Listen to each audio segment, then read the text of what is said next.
Welcome to session 25 of learn easy English for beginners. Last video में मैंने आपको 2-4 नए वर्ड सिखाए थे, बोरो, लेंड, विन और बीट, एंड आई होप आपको उसका मतलब समझ आ गया होगा। और अब मैं आपको और 4 नए वर्ड सिखाऊंगी जो अक्सर हम कंफ्यूज रहते हैं। पहला है डिनाई और रिफ्यूज़। हमको कभी कभी समझ ही नहीं आता है कि हमें डिनाई बोलना है कि हमें रिफ्यूज़ बोलना है।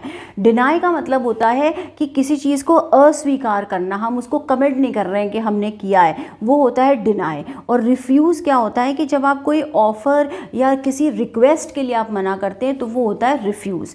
फॉर एग्जाम्पल, अगर हम डिनाई का एग्जाम्पल लें तो मैं आपको समझाती हूँ। She denied that her necklace was lost, कि उसने माना ही नहीं, उसने अस्वीकार कर दिया कि मेरा नेकलेस गुम ही नहीं हुआ है, उस चीज़ को मानने को तैयार ही नहीं हो रही है वो। ऐसे आप जैसे आपको कोर्ट में भी कर सकते थे, the criminal denied that he was guilty, कि वो मान ही नहीं रहा है कि उसने क्राइम किया है, तो वो उसको स्वीकार ही नहीं कर रहा है, वहाँ पे हम डिनाई यूज़ करेंगे। अब रिफ्यूज़ का क्या, कि they refuse to help him, कि उसने हेल्प मांगी होगी लेकिन उन्होंने मना कर दिया। तो जब हम मना कर रहे हैं, मना दोनों में ही है, लेकिन पहले में क्या है, हम स्वीकार नहीं कर रहे हैं, हम उस चीज़ को मान नहीं रहे हैं, और दूसरे में हम सिंपली मना कर रहे हैं। कोई हमारा रिक्वेस्ट है, कोई ऑफ़र है, कोई सजेशन है, उसको हम मना कर रहे हैं, तो वहाँ पे हम रिफ्यूज़ यूज़ करेंगे। और जहाँ पे हम अपनी चीज़ को मान नहीं रहे हैं वहाँ पे हम डिनाई यूज़ करेंगे।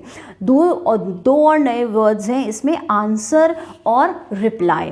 आंसर और रिप्लाई का मतलब दोनों का यही होता है, हमको आंसर देना है। लेकिन एक सबसे माइन्यूट चीज़ जो आपको दिमाग में रखनी है कि आंसर के बाद कोई प्रेपोजिशन नहीं आएगा, प्रेपोजिशन टू।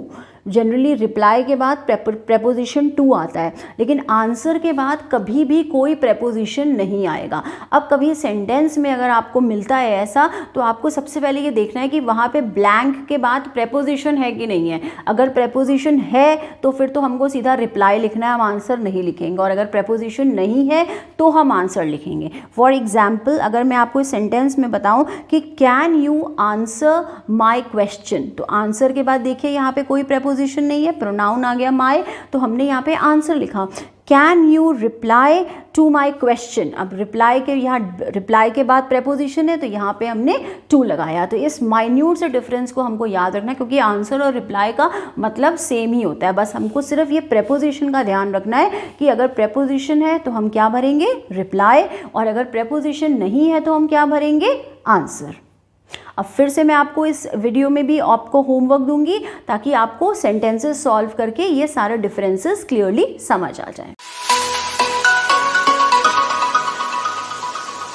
अब होमवर्क इस सेक्शन के लिए जो फर्स्ट 2 सेंटेंसेस हैं उसमें आपको आंसर और रिप्लाई भरना है। मैं आपको एक हिंट दे देती हूँ इसमें कि आप ये ध्यान रखिएगा कि ये आंसर और रिप्लाई का आपको पास्ट फॉर्म भरना है, क्योंकि जो मैंने सेंटेंस दिया है उसमें पास्ट फॉर्म ही भरा जाएगा। अब आप ये देखिएगा कि आप सेंटेंस नंबर 1 में आंसर भरेंगे कि सेंटेंस नंबर 2 में आंसर भरेंगे। टिप मैंने आपको ऑलरेडी दे रखी है आंसर और रिप्लाई की। तो हमारा जो सेंटेंस है वो है have you dash her letter, और सेंटेंस नंबर 2 है have you dash to her letter. अब ये फर्स्ट 2 सेंटेंसेस हैं, इसमें आप आंसर भरेंगे कि रिप्लाई भरेंगे, आप कमेंट सेक्शन में डालिए और मुझे भेजिए, तो ही मुझे समझ आएगा कि आपको ये दोनों मीनिंग्स यहाँ समझ आए हैं कि नहीं आए हैं। अब थर्ड और फोर्थ सेंटेंस जो है हमारा डिनाई और रिफ्यूज़ का है।